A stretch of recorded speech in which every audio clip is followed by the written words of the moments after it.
ladies and gentlemen. This is Jeff Rains coming to you again with Foundation of Civilization and our changing world, and how our world is changing in a stunning operation.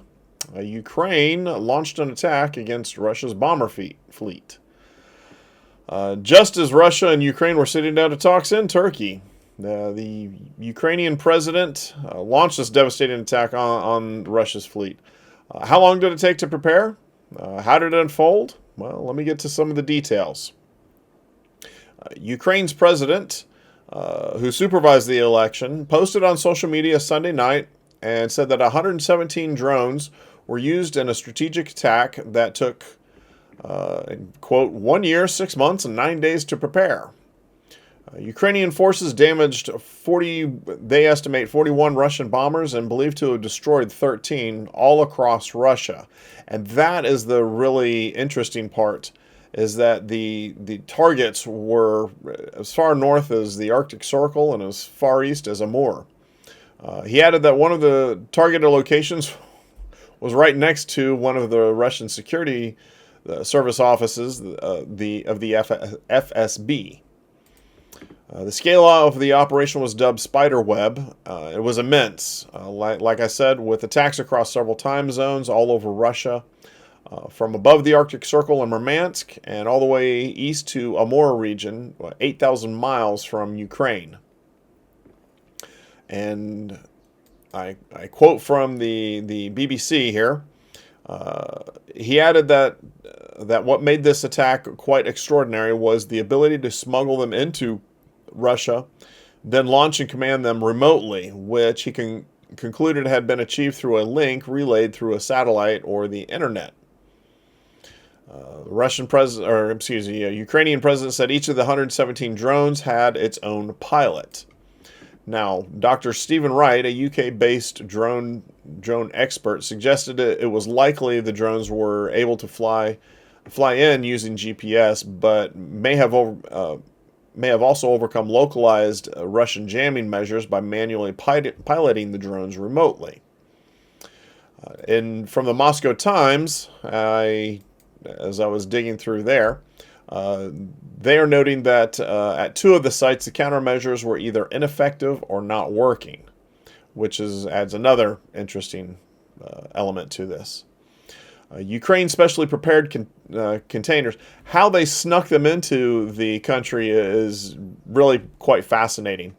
The Ukraine specially prepared containers to carry the drones. The BBC article calls them cabins. I'm not sure if there's a kind of a translation disconnect, but it looks like they're just cargo containers. They may be large wooden boxes. The drones have not been identified yet, except they were a quadcopter design, and Ukraine has been very good about being able to build drones lately.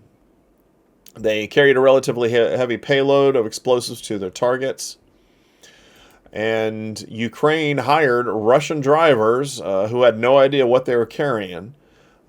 They took them to the location, had them stop at a spot. Some of the drivers even said when they saw what was happening, they tried to throw rocks at the drones and knock them down. So I'm sure that the Russian security forces have some questions for them, but it looks like that they were pretty ignorant of what was going on. Overall, like I noted, 41 aircraft were damaged or destroyed. Russia has confirmed the attack and some of the damaged aircraft, but not any of the destroyed aircraft. Satellite photos, however, show aircraft in severely distressed situations. It is unlikely that those aircraft can be recovered. Now, the exact number hasn't been confirmed. I haven't been able to find confirmed by sources other than Ukraine, which, unfortunately, the first casualty of war is the truth. So who knows who's telling the truth and how accurate it is. The damaged aircraft, though, include the Tu-95, the Tu-22, and the Tu-160.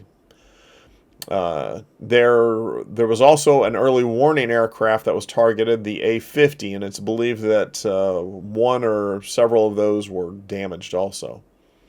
The estimated cost of the damage is $7 billion, and these aircraft are no longer being built, cannot be replaced.